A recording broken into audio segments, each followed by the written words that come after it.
Hi, it's Nate McMurray, Sound of Niagara podcast. National news made local for folks in Southern Ontario and Western New York, the Niagara region.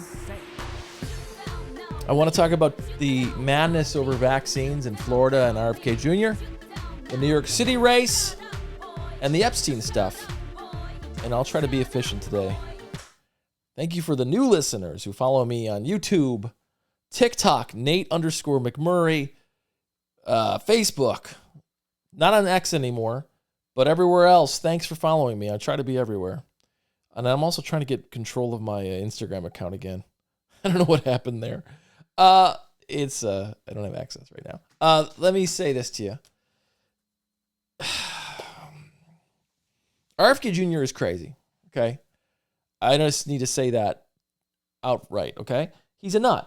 I love his dad. His dad was one of the greatest speakers. He talked about poverty in a way that's, I think almost no one else has in American history.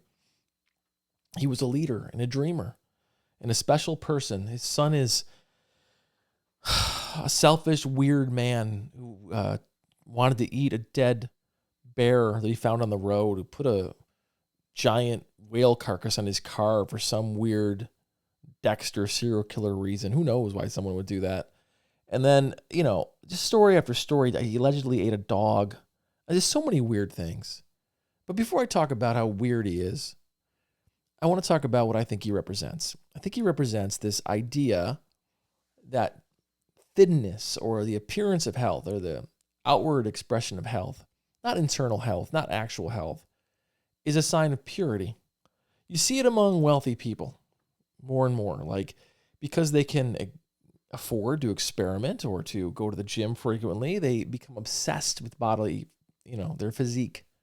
And they use this as a symbol of their purity or their superiority. He's one of these people. Now, I know a little bit about working out. I'm not a professional athlete. I've worked out my entire life and I love working out. I would encourage you to work out. It's not what I'm talking about. I'm talking about this obsession with having a six-pack and looking a certain way, and also eating the right foods and preaching about the right foods. I started seeing this the first time like when I was younger in California, and then I saw it in London. These usually wealthy moms that I would meet, and they would preach to you almost like it was religion about their special diet or workout routine. And then I saw the husbands start to take this on too and obsess over their Peloton use or whatever else it was. It became a symbol of purity for a certain class in America. And I think to some extent, RFK Jr. represents that. But what he's manipulating here is the fact that so many Americans do not trust the health system. And they don't trust the health system, I believe, because it hasn't served them well. It's a vampiric system. So many people don't have access to health care, right? We live in a country where people are regularly bankrupted because of healthcare bills. And they've been convinced that anything to help make it more affordable is a step towards Maoist China. It's just not true. Again, as I always say, how come Germany, Denmark, South Korea, Japan, Canada, everywhere has healthcare as a basic right of citizenship, but not the United States? After World War II, a lot of these countries started their national health programs. In any of these countries, including the countries that have problems with their healthcare programs like the UK, where people complain about access to service sometimes, if you tried to remove the national health care in the UK, there'd be riots because people want it. And they want it here too. They just try to scare you. I mean, it's still a majority of Americans want it, but those who are scared into thinking they're going to lose whatever remaining health care they do have don't want it. And because so many people have no access to health care, I believe it's easy for them to mistrust any health care, including vaccines. So what started off almost 200 years ago, really, is when the smallpox vaccine was created. There was this immediate knee-jerk reaction that it was somehow going to turn you into a cow or mutate you. And there was this fear-mongering. And we've gone through phases of this, right, throughout history since vaccines were first created. But then I saw this among wealthy moms in the 90s. They were the first ones I saw to talk about the problems with vaccines and their theories about vaccines and autism. none of which has ever been proven, by the way. And most famously was Jenny McCarthy, right, telling us that her child had autism because of vaccines without any evidence. And I get why moms want to believe this stuff because you're devastated by what happened to your child. But, that's why you need evidence, not just some quack who pretends to be a doctor, like the people we're hiring to be at the CDC right now. So I think there's two things happening. There's a mistrust of the healthcare system in general because it hasn't served the population, which is what RFK Jr. is exploiting. His own personal egoism, whatever you want to call it, like self-pride that he thinks he knows better because he's rich and he's had the opportunity to experiment and do this weird stuff.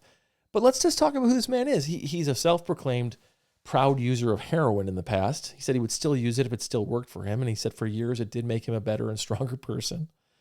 He claims to have a rare neurological disorder that causes his voice to change. Now, it's a great cover. Whether it's true or not, it's a great cover because I think he may be using steroids. Well, I don't think so. I would almost bet on it.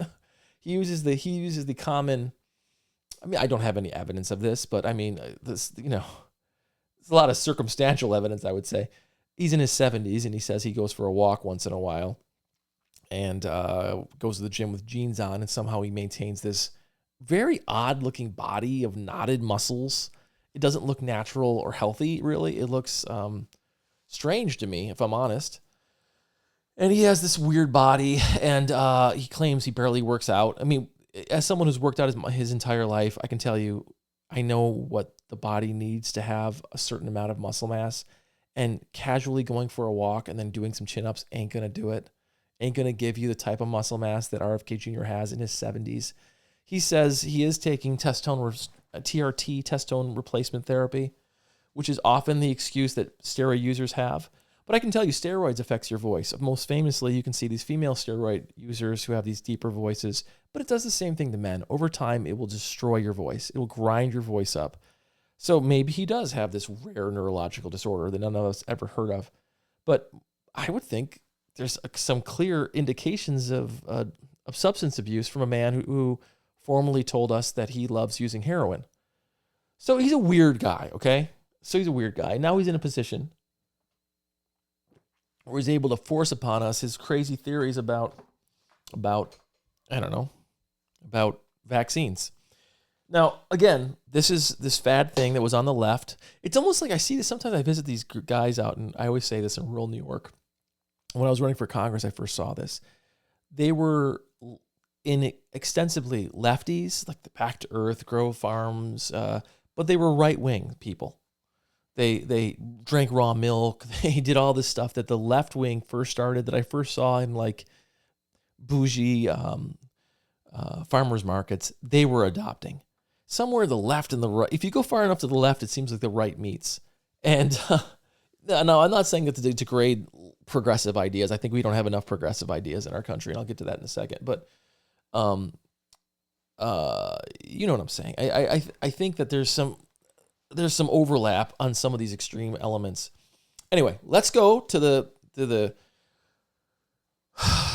leadership in Florida who have now said no longer will they be using vaccine mandates. Are you ready for this? Here we go. In partnership with the governor, is going to be working to end all vaccine mandates in Florida law. All of them. Now watch his self-righteous positioning. Every last one of them is wrong and drips with disdain and slavery. Who am I as a government or anyone else, or who am I as a man standing here now? You're the chief medical officer for the state. What you should put in your body. What are you just going to tell us to go to the gym? Who am I to tell you? You're the chief medical officer of the state. Put in your body. Who's going to tell us then? You don't have that right. Some guy on TikTok? Your body is a gift from God. What you put into your body is because of your relationship with your body and your God. I don't have that right. Government don't. Okay, he is, first of all, if you don't want to take a vaccine, it's fine. But it just means you can't have certain jobs or participate fully in community. And for those who want to homeschool and hate public school, hate everything to do with government or our public life. Why do you care anyway? So no one is requiring you to do this, but if you want to fully participate in public life, yeah, you have to take a vaccine so you don't make my kids sick. Your right to be an idiot only extends to as far as it's not making everybody else sick. All right. Don't you understand that? It's like kindergarten stuff, right? Basic kindergarten rules. Like, you don't have a right to do whatever the heck you feel like. You have to stay on your little rug when you take a nap. You can't kick me in the face because you're feeling you need to stretch out. I mean, come on. So secondly, you are the chief medical officer for the state of Florida. And what was the slavery thing? You're honestly comparing getting a vaccine to slavery? You're comparing getting a vaccine to having no rights, being forced to do spend your entire life in labor for some other enterprise, being raped, being subject to rape and to incest and all these other things that were involved with slavery. You're really comparing. Talk about an extreme example. Do you have the right to make that example because of you appear to be African American? Does that allow you to say this? I don't think so. I think I'm able to criticize your absolutely insane commentary. Now, you might say, well, vaccines in the past have been used to, or not vaccines, we have, the American government has experimented on people of African American heritage in the past. Sure, they have.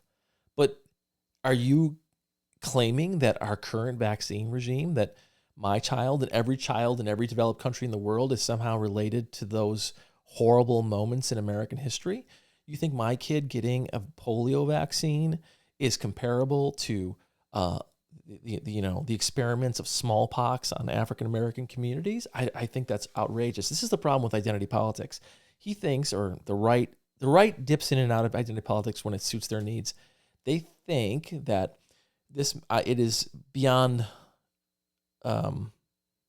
He is unassailable because of his heritage or his identity or his ethnicity. I don't think so. I think your commentary is ludicrous about comparing vaccines to slavery. It's ludicrous. And I think you're a very irresponsible, horrible man, and people will get sick and die because of your demagoguery, and you're used to get on the stage. Now, 80% of Americans agree with me, and they want the kids vaccinated. I know you got a crowd there that you've handpicked to make you feel good about yourself, but what you're preaching, sir, is extremely dangerous. I'm surprised to hear you disparaging. This is on. Okay, let's move on here. The good news is some states are banding together to create a different set of recommendations for families. It's a West Coast health regime starting. People are fighting back. I mean, always the pendulum sways, and eventually it'll go back. I don't know what's wrong with people. You do realize my grandfather and many other people in this country had polio. Who do you know that has polio? Who? Have you ever met someone that has polio? My grandfather had polio. He limped his entire life. Handsome man, tall, but he had that limp because he had polio. Do you understand what a miracle polio was? How many people lived in fear of getting polio? And now we're gonna turn our back on that because you want to compare it to slavery to feel like a big man on the stage? Disgusting, dude. Disgusting. You're a pitiful human being. Next, this is some folks talking about RFK Jr. and what I was talking about, the steroid use. Okay, this is the Bulwark. I have no idea why this guy in the Bulwark wears these necklaces. There must be some reasoning, but his look is so outrageous. It's so like 1990s. But anyway, he can be clever at the same time. Here we go. RFK's steroid use, since you famously tried steroids. I use the word abuse. Okay, got it. The thing about can you eye him as a former steroid trier? We'll say trier. Do you eye RFK? How do you assess him? Was based on your expertise. Well, his voice is affected by steroids. All the stuff about this other thing, all these things are affected by steroids. His weird sort of manner that he has, you can see it with a lot of these ICE guys. These seem to be roid rage more than any kind of law enforcement. It's like they went to Gold's Gym at last call on Free Steroids Day and just like said, "Hey, you want a job, guy?" RFK Jr. He's a tragic figure in American life, right? I mean, horrible tragedies in his life. His siblings have adapted to that and been, positive lives. if you've never read what his defense of using heroin, how it worked for him, quote unquote, how he'd still be doing it if it continued to work. That's pretty weird. You know? I can't remember this guy's name. He used to be a conservative commentator and strategist, but he used steroids. What was his name? I'm not going to look it up on the air, but like you can look it up later. He was a steroid user. He wrote a famous article about how steroid use can be safe. I think he's probably changed his tune because everyone I've ever known who's tried steroids, especially for an extended period of time. And by the way, I've never tried steroids. Sorry. Sometimes people will accuse me of having tried steroids because I look thinner than I really am. Sometimes when I'm wearing a suit and then I take my jacket off and they're like, oh, he's on steroids. I'm not on steroids. I am a rapidly aging, middle-aged man who loves to work out and I've literally been collecting weights since I was 12. And I literally have the sand weights I first started with. I have all those weights. I have a huge room full of weights. I love every single piece of equipment I have, I can tell you a story about. I love it. I see all the things I said in the beginning of this podcast about fitness as purity. I don't think it's purity. For me, it's mental health. It helps me be a better person. But a kinder person, actually. I feel like when I get a workout in, I think it was who said it? Maybe who's the guy who wrote Slaughterhouse-5? Kurt Vonnegut? He said that you have to wrestle with young men have to wrestle with their alligators. I think old men too. We have to get that out of us, that extra testosterone. And I think that, I despise workout culture. I hate going to the gym. I hate the guys grunting and sweating. I grew up in a different time where we were heavily inspired by Arnold, and I used to love working out with my friends because we'd go together and there's a sense of camaraderie. I go to the gym now and it's like, these guys are so weird. They're trying to channel UFC people, and it's just like such a negative culture compared to the workout culture I grew up in. And maybe you see it differently. I don't see the positivity. And I've tried CrossFit. That's just cultish. It's weird. To me, getting up in the morning with my weights that I know in my solitary space in the dark, working out, listening to my audiobooks, that's the way to go. Why did I say all that? Anyway, this guy did take steroids, though. I know this. I remember him. But I've been around people who have taken steroids, and almost every one of them regretted it because it does change your body. It does change your mind. So young guys out there, why? Are you in the NFL? Are you a professional athlete? Why would you even consider doing this? I had a guy tell me once that a steroid is like taking a drop of food coloring and putting it into a pool and watching the whole pool change a different color. That's the effect it has on the chemistry of your body. That profound. Don't take it. And I think anyone who knows anything about fitness can look at RFK Jr. and say there's something weird going on there besides testosterone replacement therapy. All right, moving on. Okay, this is Eric Adams in his famous Get Up Early video. I don't know if you've seen this. So Eric Adams, up until this, changing subjects now. We're talking about Eric Adams. Eric Adams says he's staying in the race. He's going to be the mayor. Now, never mind the fact that this guy is in a foreign bribery scandal. Never mind the fact that he has cozied up to Trump. He's the Democrat, so to speak, that's going to be in the race, right? And, I've heard Al Sharpton and others try to make excuses for this guy. Whatever. He is no good. He is no good. No good for the state, no good for the Democratic Party, no good for any of us. And he is a self-interested weird guy. All of his is witty. I used to get attacked for my videos being weird. This guy makes the weirdest videos I've ever seen. Watch this one that he recently released.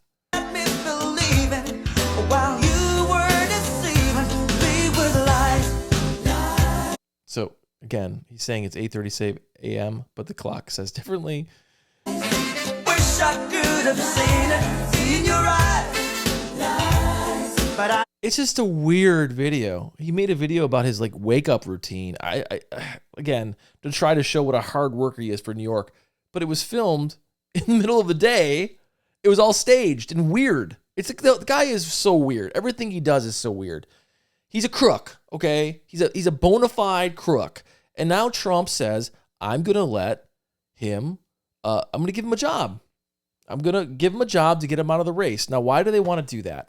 Because if there's too many people, too many Republicans or conservatives in the right race, it splits the vote. And then, Zohran Mamdani will win. And they're panicking about Zohran Mamdani. Who is panicking? Democrats. Listen to the Morning Joe crew.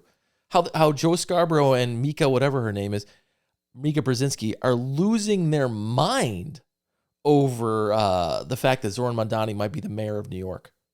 Now, never mind that this guy, Eric Adams, was already the mayor, and they praised him. They had him on the show multiple times. You're going to worry about Zohran Mamdani? I want Zohran Mamdani. Come on, Zohran. You can't do worse than Eric Adams, that's for sure. I mean, come on. Give me a break. What, because he wants to give people free bus toll? You're not worried about all the giveaways every single year the city gives to bankers? And that's, what a joke. They're protecting their class. There's such class warfare by the Democratic Party leadership all the time. I mean, so Mamdani is going to win, so they're panicking, and now they're trying to get Adams out of the race so that Cuomo can win. And I know my Democratic friends locally get so mad when I attack the Democratic Party. It's so fun. If I can post whatever I want to my Democratic followers about Trump or MAGA or RFK Jr., and they'll eat it up. But if I say one thing critical of even of a guy like Eric Adams, the pushback against me, they immediately treat me as if I'm MAGA itself.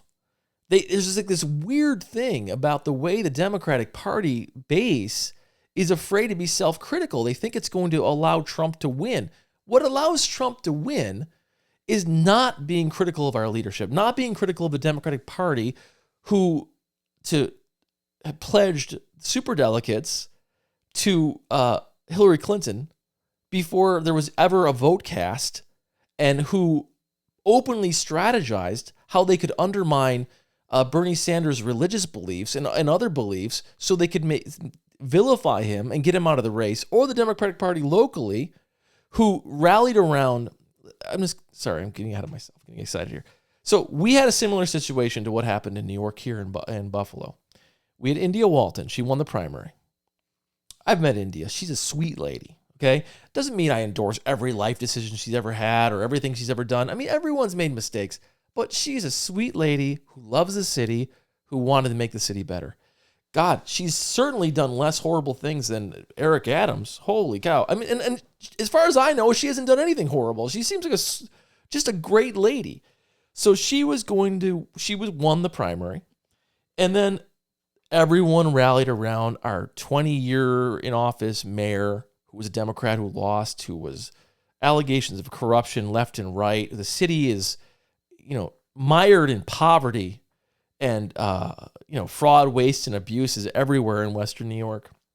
And everybody rallied around this completely failed mayor who now works for a casino that was built by Republicans in Batavia, New York. So he left anyway, but they did everything in their power to stop India Walton. India Walton was a threat. Literally, I had to read on the front page of the paper about India Walton's traffic tickets, as if that was equivalent to the nonsense that our former mayor, Byron Brown, was engaged in. It is a tragedy and a failure of the Democratic Party of Western New York of what they did to India Walton. And I could say the saddest moment in my life, politically, was not losing my election, because I felt we did everything we could. And I'm going to cry almost, sorry. I get emotional thinking about all the people that helped me, because we did everything we could. There were so many good people. We all knocked doors. The voters wanted a criminal.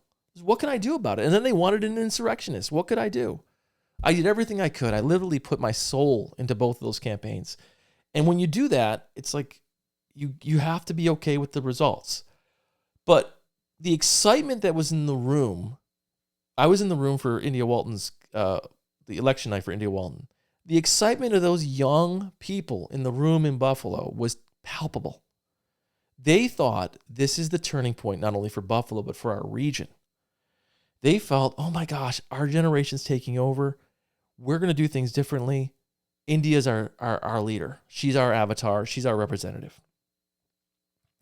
And she was destroyed in the general election. And the sadness in that room was almost unbearable. And the joy coming from the establishment Democrats and from the Republicans who joined forces to destroy that woman, it really jaded me in a way that even my own election losses didn't. Because my own election losses, I felt like, well, listen, the Erie County establishment didn't like me, but man, we really built something in these rural communities. These rural communities really stood up, and I have to be proud of this. I didn't feel that. I felt like every force of power, every lever of power came down to destroy a single mom who dared challenge authority. And I see that happening again in New York City now, and it makes me terribly sad. And everyone who's a Democrat should write letters to the Democratic Party saying, we need to help Zohran win. Okay? Whether he's the greatest mayor in the world or not, he won the primary. He needs to win. Okay? And if you think that having Andrew Cuomo's are clearly cozying up to Trump now. You can look at how the little brother, what's his name again? Chris Cuomo is like, the scales have fallen from my eyes. I truly love, I was wrong about COVID. I was wrong about everything. They're trying to get back in power. It's all about power and class control. It's not about party. If you think it's about party or sap, vote for people, not for identity. Even if your identity is Democrat, vote for the person. Zohran Mamdani is the person that should be winning this race, not this clown Eric Adams. It is a betrayal. Here's Zohran talking about it. It is an example of why so many New Yorkers are disaffected by politics.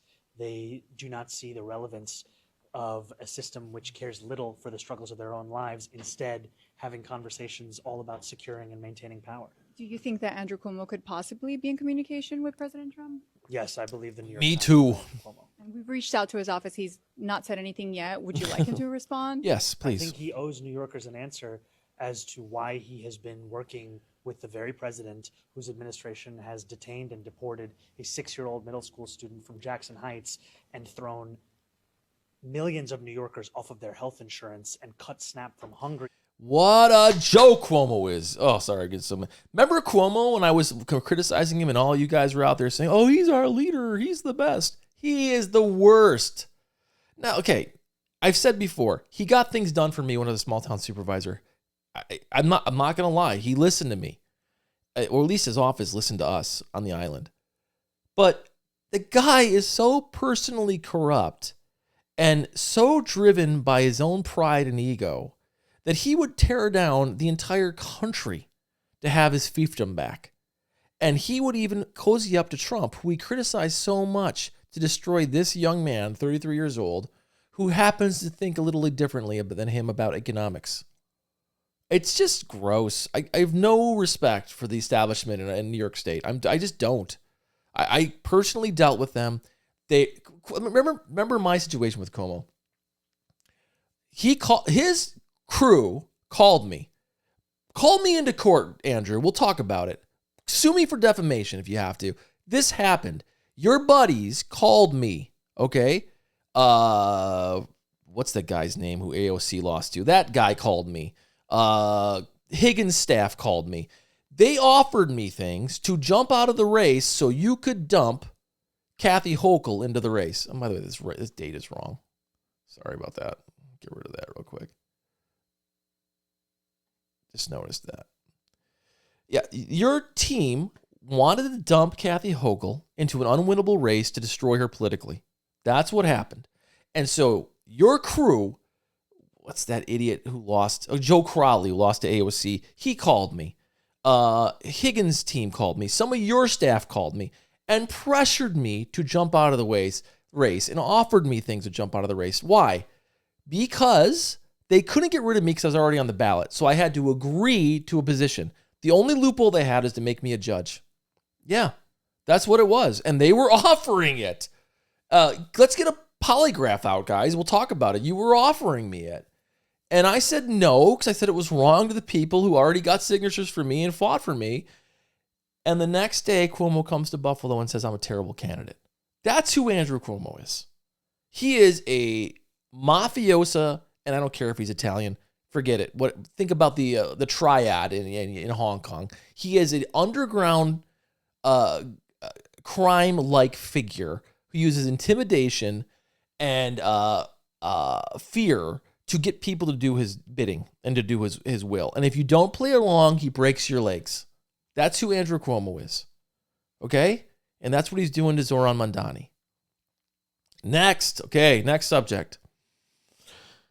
Talk about Epstein stuff. Donald Trump versus... All right, so let's just do a quick review on this. I don't want to spend the whole day on this because I got other stuff to do, but I'm going to talk to it really quick. All right, we know about Epstein. All right, Acosta gave him, who's now in the Trump administration, gave him a sweetheart deal. He had an ankle monitor on, and he could go home, and he abused all these girls, and no one cared. Then, after Trump was in office, Comey's daughter prosecuted Ghislaine, and they prosecuted F. Jeffrey again. He disappears in jail. Everyone who knows him says he wouldn't do that. He wouldn't kill himself. I tend to believe he did kill himself. But whatever. I mean, I still think it's fishy that they didn't. Maybe the suicide was facilitated. I don't know.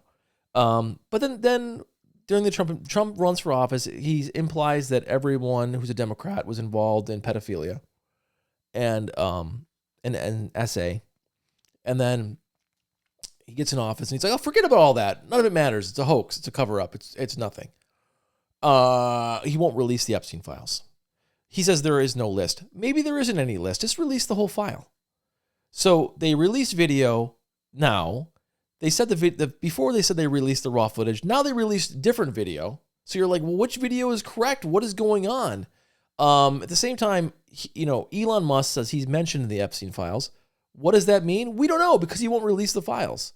So he's either covering for himself or somebody else. What we do know is that he was involved in other shady people. Forget Epstein for a second. Do you know he was involved in this Casablancas guy who ran this shady modeling agency, teen modeling agency? He was involved with him. Casablanca's son, by the way, is the lead singer of The Strokes. Can you believe that? I never liked The Strokes. They always seemed fake and inauthentic. Sorry, I get into fights with people over this. Can you believe that the lead singer, I mean, not that he's responsible for the crimes of his father, but it just speaks to how inauthentic that whole thing was. This rich kid who comes from this New York City family that runs this modeling agency where there's all these accusations of abuse, and he's a friend of Trump. Anyway, he was involved with Casablancas, whatever. I'm saying his name wrong. I apologize. There's another guy. I can't remember his name. I think he was from Greece. He had like this beautiful woman that he married that was like 25 years younger than him. That was one of his models. Allegedly, from what I've read, and these are allegations, that he brought Melania over for Trump. That guy is also part of the Trump administration. His wife, the 15-year-old or 20-year-old younger than him wife, she was just arrested in Florida for selling or allegedly selling fake Botox or something like that. Look it up. I mean, these people are always constantly, the hustle, the grift is just part of who they are, no matter how much power or money they have. So Trump, at the very least, it's weird, right? It's shady that he's covering all this stuff up. He's not talking about it. He gets in office and suddenly he's like, who cares about Jeffrey Epstein? You did. So did your head of the FBI for years. So yesterday, these poor women who had a press conference, and you know what? Props to Marjorie Taylor Greene and other people for standing up with them. I mean, it's hard for me to say that, but good for her. They stood up with these young women, and these women who were the subject of abuse, as, by the way, Andrew Cuomo abused young women too. Not underage women, I don't think, but young women accused him of abuse, right? That's why he resigned. Anyway, these young women, they're saying, this is no hoax. This is no scandal. I was abused. So what does Trump do? He holds a press conference at the exact same time and then schedules a flyover of fighter jets over their press conference. What a pig he is. Here we go. Oh, here we go. is Epstein survivors. Who's saying what? On Wednesday, September 3rd, a group of Jeffrey Epstein survivors spoke out on Capitol Hill as a part of a bipartisan congressional push to force the U.S. Department of Justice to release the Epstein files. Shortly after, Trump dismissed their remarks when talking to the press. Here's what went down. Mr. President Donald J. Trump, I am a registered Republican, not that that matters because this is not political. However, I cordially invite you to the Capitol to meet me in person so you can understand this is not a hoax. We are real human beings. This is real trauma. This is a Democrat hoax that never ends. You know, it reminds me a little of the Kennedy situation. We gave him everything over and over again, more and more and more, and nobody's ever satisfied. These women are real. We're here in person. To say that it's a hoax is just not... Please humanize us. I would like Donald J. Trump and every person in America and around the world to humanize us, to see us for who we are and to hear us for what we have to say. There is no hoax. The abuse was real. From what I understand, I could check, but from what I understand, thousands of pages of documents have been given.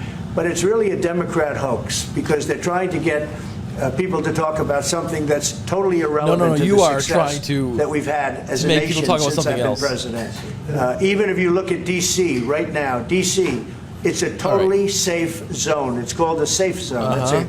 That's a term. It's a term of art. It's a safe zone because it's very safe. You can walk down the street now and nothing's going to happen.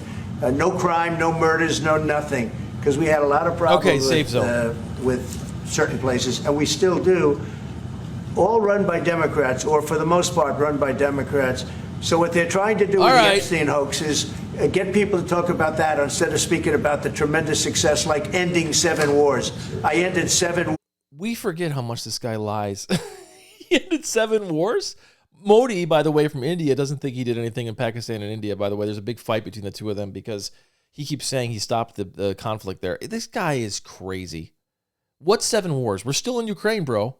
We're still in, Ukraine looks like more of a mess than Afghanistan ever did. We're still in, what's going on in Gaza? What wars are you ending? Wars. Nobody's going to talk about because they're going to talk about the Epstein, whatever. I understand that we were subpoenaed to give files, and I understand we've given thousands. Do you know what a scam it is? This is an old trick in politics, by the way, to hold a press conference at the same time another press conference is happening. When I was a supervisor in Grand Island, I did it. Because there was a big meeting for the West River Trail to stop the West River Trail. And I said, let's hold a meeting across town. Like we'll say, kind of imply that we didn't say it was official. We implied, hey, we kind of made it seem like there was 2 meetings. So half the people that wanted to attack the West River Trail went to my meeting. Listen, there was so many meetings. The official one we promoted and the official one we did. But like every time there was like an West River Trail meeting, I kind of tried to usurp some of the people away from it because I was like, no, we're not doing that. We're trying to, but we promoted the official one and it was painful. Anyway, keep going here. Thousands of pages of files. And I know that no matter what you do, it's going to keep going. And I think it's enough because I think we should talk about the greatness of our country and the success that we're having. All right. Enough of me today, too. So that was it. We talked about Mamdani and the scam they're trying to pull on him. We talked about... This is an old tech track. Oh, boy. Not the one I wanted. Oh, boy. It's okay. We talked about the Epstein files and Trump's cover-up, and we talked about in the beginning of the RFK Jr.'s nonsense. All right? Love ya. Love your rim. See you later. Bye.